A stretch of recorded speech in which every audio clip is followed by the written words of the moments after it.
비서의 업무는 시장의 심기를 보좌하는 역할이자 노동으로 일컫거나 피해를 사소하는 등의 반응이 이어져서 더 이상 피해가 있다는 말조차 할 수 없는 상황이었습니다.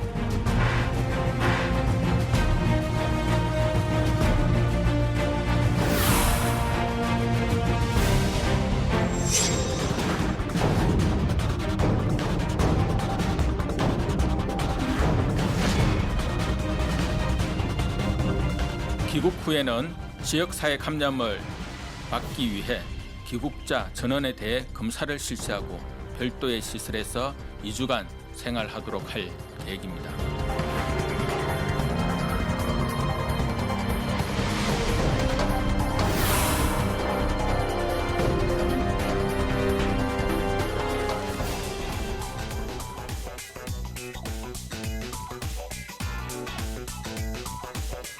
네, 고 박원순 전 시장의 성추행 의혹과 관련해서 추가 폭로가 이어지고 있습니다. 최진봉 성공회대 교수, 백성문 변호사와 함께 알아봅니다. 안녕하십니까? 네, 안녕하세요.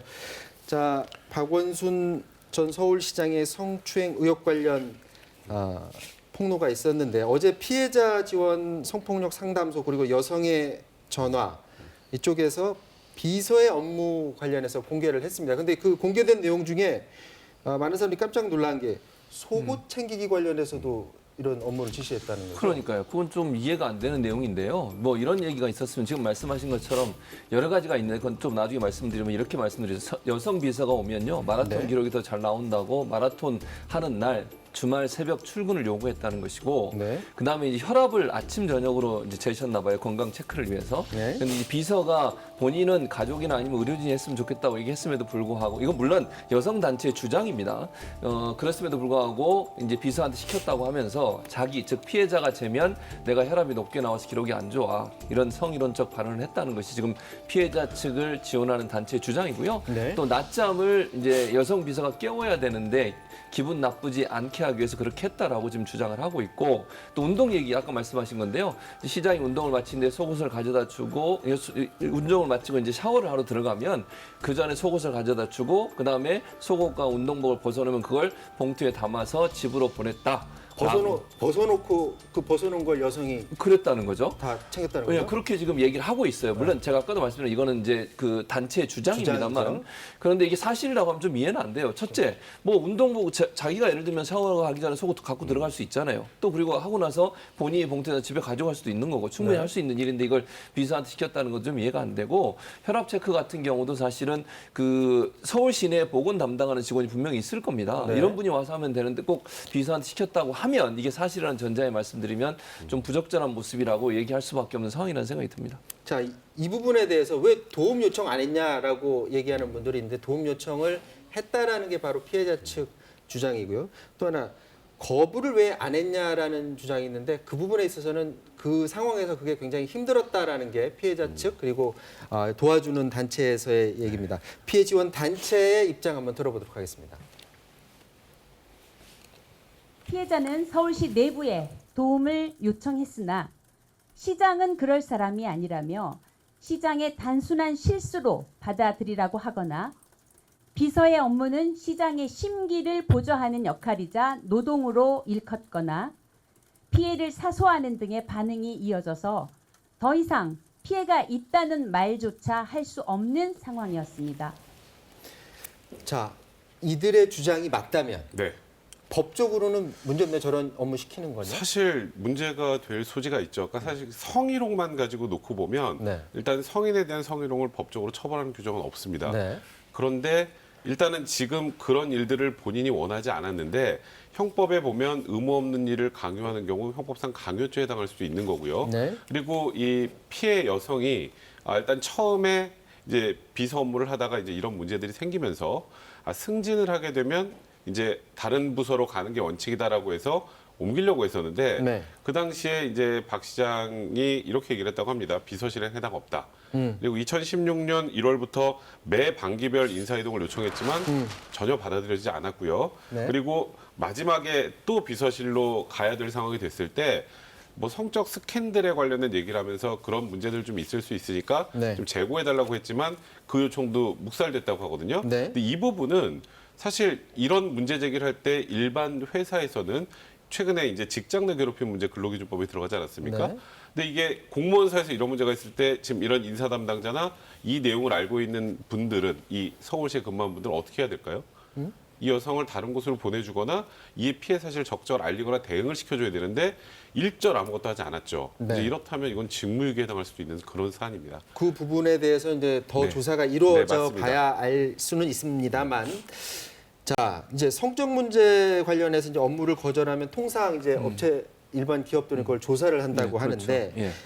이 서울시에도 성폭력 사건 관련해서 매뉴얼이 가지고 있다면서요? 예, 매뉴얼이 있습니다. 어떻게 돼 있냐면요. 성희롱, 성폭행이 신고가 들어오면 네. 시민인권보호관이라는 분이 조사를 하고 그 결과를 시장에게 보고를 하게 돼 있습니다. 네. 그러면 시장이 징계나 어떤 제재를 할지를 결정하게 되고 재발 방지 대책을 수립하도록 매뉴얼이 돼 있는데 네. 이 일반 사건 같으면 일반 성추행, 성폭력 이런 거면 저게 가능하죠. 근데 네. 무슨 말씀을 드리고 싶은 거냐면 만약에 시장이 저 일과 연관돼 있는 경우 최고의 의사결정자. 그렇죠. 왜냐하면 지금 최고의 징계 절차나 재발 방지 대책을 수립하는 책임이 시장한테 있는데 만약에 시장이 그 사건에 연루가 돼 있는 상황이 되면 그건 이제 어떻게 할 수가 없는 거잖아요. 시장한테까지 보고가 되는 그렇죠. 거니까. 그러니까 이게 실제 피해를 당한 분이 예컨대 가해자가 시장이라고 지목을 하는 경우에는 조사가 제대로 이루어질 수 있겠냐 하는 문제인 네. 겁니다. 그래서 이런 상황을 예측해 놓고서 다른 매뉴얼도 함께 있어야 되는데 그런 매뉴얼은 없고 지금 현재로는 시장이 징계권을 갖고 재발 방지 대책을 만들도록 돼 있기 때문에 실제적으로 이러한 매뉴얼이 작동하기에 한계가 있었다.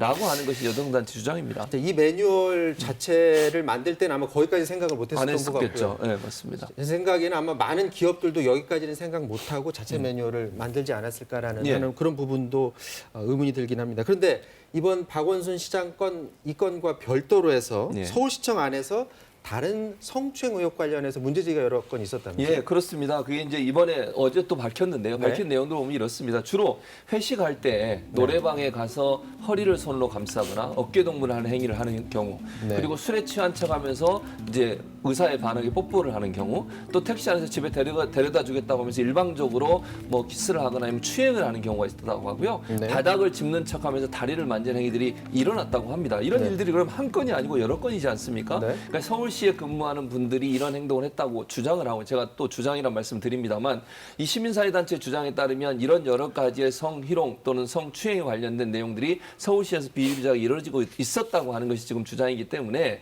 일상적으로 이런 분들은 사실은 피해를 당할까 봐 절대로 신고하기가 어려운 부분이 있지 않겠습니까? 그렇죠. 그건 시민사회단체 얘기를 한 거니까 이거는 서울시에서 이런 일에 대해서 이번 기회에 완전히 밝혀내고 문제가 있는 사안에 대해서는 징계를 하는 절차를 반드시 밟아야 돼야 된다는 생각이 듭니다. 그거 말고 지금 그 네. 총선 직전에 서울시 안에서 그 성폭행 사건 있지 않았었나요? 네, 맞습니다. 4월 15일 총선 바로 전날이죠. 4월 14일 날 일단 회식을 하고 나서 네. 이제 서울시 공무원이 완전히 만취했던 한 직원 여성을 네. 이제 모텔에 데려가 성폭행을 했다라고 고소가 이루어졌었고요. 네. 그래서 이제 그와 관련돼서 이제 수사가 진행이 되는데 5월 달에 지금 이 직원 A 씨에 대해서 구속영장을 한번 청구를 했었습니다만 법원이 기각을 했습니다. 네. 그 이유는 뭐 아주 일반론적인 거죠. 그냥 증거인멸의 우려가 없고 도주의 우려가 없다라는 건데 네. 그래서 일단은 불구속 상태로 이제 지난달에 검찰에 송치를 한 상황이고요. 근데 입건된 A 씨가 이제 수년 전부터 박원순 시장의 의전 업무를 맡았던 사람이라고 하고 또 피해자와도 함께 근무한 적도 있는 그런 상황이라고 하는데 사실 서울시의 대응도 그 당시에 굉장히 미온적이어서 좀 논란이 되긴 했습니다. 그때 당시에 근데 서울시에서 네. 강력히 이 부분에 대해서 조치하겠다라고 말을 했다고 들었거든요. 네, 맞습니다. 그때 당시 그럼 그런 약속이 지켜졌나요? 일단은 바로 직위해제 처분은 이루어졌어요. 네. 그러니까 일단은 직위해제를 하고 그 이후에 조사를 해서 징계 절차에 나가야 되는데 그러면 그 뒤에 징계 절차가 이루어졌느냐? 아직까지 이루어지지 않았습니다. 네. 일단 서울시는 원론적인 입장입니다.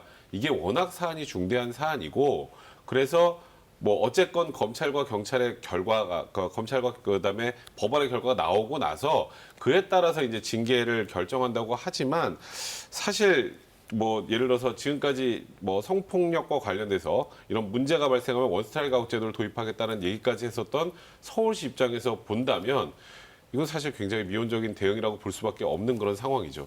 자, 다시 얘기를 돌아가서 그 박원순 전 시장의 성추행 의혹을 제기했던 그 피해자를 지원하는 단체들이 추가 폭로를 한 다음에 서울시가 입장을 내놨습니다. 이 입장 잠깐 보도록 하겠습니다. 자, 내용을 보면 조사단 구성을 위한 제안을 15일, 16일 두 차례에 걸쳐 피해자 지원단체에 보냈는데 회신이 없는 상태다. 두 단체가 요구한 제안 사항도 수용해서 조사단 구성에 임할 생각이다. 이렇게 말을 했는데요.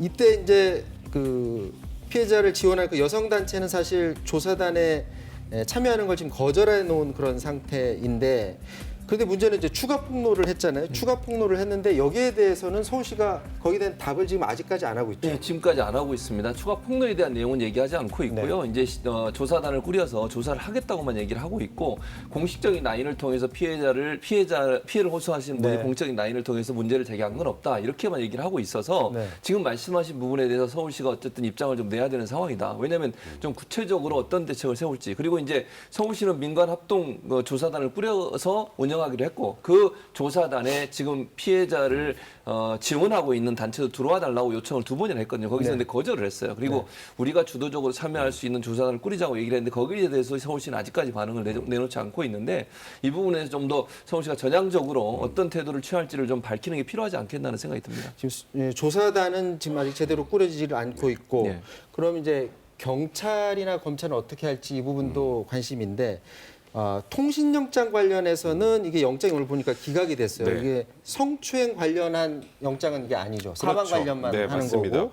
그리고 경찰은 그렇다면 이 성추행 관련해서는 지금 앞으로도 조사할 의사가 전혀 없는 상황인 거죠. 일단은 아직까지 그 부분에 대해서는 이제 공소권 없음 처리할 수밖에 없는 사안이니까 네. 공식적으로는 이 박원순 시장의 변사 사건과 관련해서 네. 사망 경위 등을 확인하기 위해서 이제 통신 영장을 청구했지만 강제소가 필요하지 않다라는 취지로 이제 법원에서 기각을 한 건데요. 네. 이거는 지금 이 박원순 시장의 그 핸드폰의 포렌식 작업 관련해서 유족들의 동의를 얻어서 좀 진행을 한다고 하는데, 이제 문제는 경찰이 저는 여기서 그쳐서는 안 된다고 생각하고요. 지금 말씀하셨던 이 성추행 문제도 문제지만 네. 이게 어쨌건 지금 우리가 추론할 수 있는 건 박원순 시장에게 어떤 방식으로든지 피해자가 고소한 사실이 지금 알려졌을 가능성이 높은 상황 아니겠습니까? 네. 그렇다면 그건 공무상 비밀 누설 혐의가 인정이 될 수 있는 상황이기 때문에 네. 그에 대한 조사를 하면 네. 거기에서 당연히 박원순 시장의 휴대폰은 필요하겠죠. 네. 받았다면 네. 그 조사를 하는 과정에서 추가로 다시 영장을 청구할 가능성은 있는 상황이 아닌가라는 생각이 듭니다. 자, 그동안 그 관심을 받았던 사람이 바로 젠더특보, 임순영 젠더특보입니다. 이분이 오늘 서울시에 사임계 제출했다고 네. 해요. 그래서 서울시 입장은 그냥 서울시를 나가버리면 앞으로 조사하는 데 그렇죠. 차질이 빚어지니까 맞습니다. 대기 발령을 해놓은 상태라고 하는데, 궁금한 게 대기 발령이긴 하지만 네. 임순영 특보가 끝내 조사에 응하지 않게 네. 되면 그걸 어떻게 강제할 수 있는 방법이 있나요? 없습니다. 지금 없어요? 시점에서는 없고요. 네. 이제 만약에 이거는 그냥 순수한 가정입니다만, 지금 제가 말씀드렸던 박원순 시장에 대한 고소 사실이 알려지게 된 경위에 관여한 바가 있다면, 그렇다면 이제 피의자가 될 수도 있는 거고요. 피의자가 된다면 이제 수사에 불응할 경우에는 체포영장까지 청구가 가능한데, 네. 그게 아니라 지금 단계에서는 아무 지금 범죄 혐의가 있는 상황이 아니지 않습니까? 그렇죠. 그렇다면 수사가 된다 해도 참고인 신분입니다. 아직 참고인 신분 같은 경우에는 강제 조사할 수 있는 상황이 아니기 때문에 지금 이 여러 가지 의혹과 관련해서 본인이 정말 무고하고 억울한 상황이라면 오히려 본인이 적극적으로 나서서 본인의 무고함이나 문제가 없음을 밝혀야 될 거라는 생각이 들고요. 만약에 뭐 계속 조사에 불응한다거나 하게 되면 국민들의 시선은 임특보에게 뭔가 문제가 있다고 생각할 가능성이 많기 때문에 스스로 적극적으로 이 관련된 내용들을 진술할 필요가 있지 않나 싶습니다. 자, 정리를 해보면요. 경찰은 성추행 관련해서는 지금 수사를 안 하고 있어요. 성추행 방조 부문 수사를 하는데 오늘 들어온 소식은 TF로 격상했다, 이런 소식이 들어왔고요. 검찰이 그 고소 관련해서 정보 유출 수사를 하게 됩니다. 역시 성추행 관련은 아니고요. 성추행 관련해서는 서울시 조사단이 조사를 하는데, 이 조사단에 관련 여성단체는 참여를 할 의사가 지금 없어 보이는 상태입니다. 그렇게 되면 조사단이 얼마나 제대로 된 조사를 할 수 있을지 여기에 대해서 의문을 가질 수밖에 없는데, 그렇기 때문에 과연 조사단이 앞으로 어떻게 조사단을 꾸릴지, 그러면 최악의 경우에는 경찰에 아예 그냥 수사를 넘겨버려서 경찰이 좀 해달라라고 할지, 그 부분은 알 수 없는 상황입니다. 다음 주에도 이 상황은 계속될 수밖에 없는 그런 상황인 것 같습니다.